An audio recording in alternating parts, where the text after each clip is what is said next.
I did but see her passing by, and yet I love her till I die.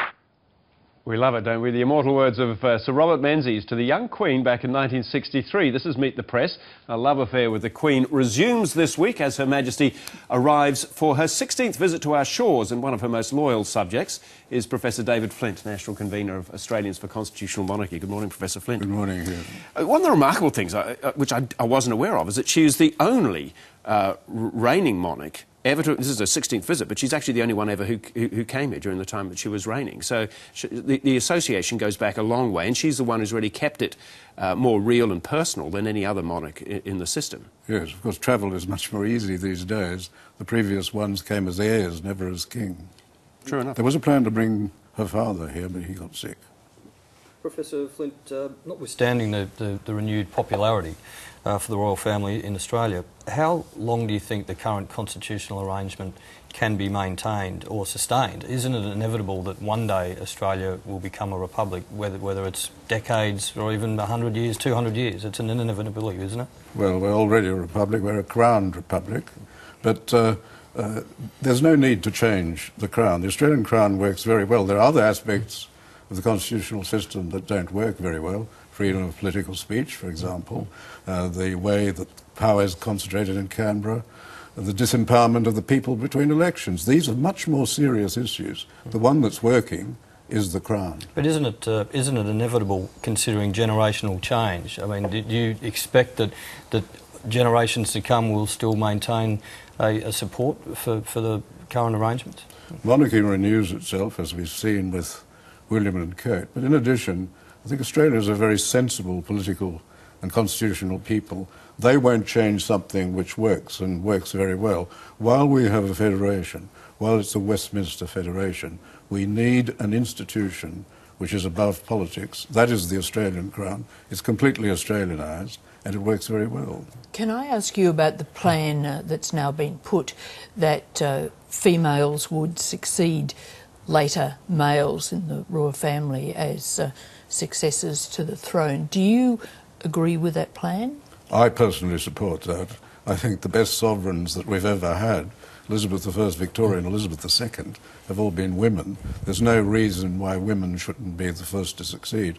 And there's an indication of that with the Sovereign Grants Bill, which says that the firstborn person, male or female, will succeed to the duchy that maintains the Prince of Wales. I think it's inevitable. Where does this idea come from? Because it's sort of being put about that David Cameron, the British Prime Minister, is out there gathering support for it, but presumably he wouldn't be proceeding with it unless it had already been ticked off, essentially, in some conversation with the Queen. Yes, the constitutional practice requires that anything like this be presented to the Queen for her approval, and that apparently has been done, and it's been made clear that the Queen has no problem with doing away with what's technically called male primogeniture.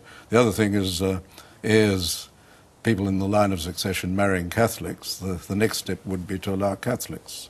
And there's no reason why we had James II, a Catholic, as king. Can I take you back to some of your previous jobs to do with the Press Council and media regulation, ask you what you think of the media inquiry which has now been set up, and where do you think that should go? What big changes would you like to see out of that? I'm disturbed to see that it actually exists, because it is clearly targeted against one media house, and I think that's dangerous.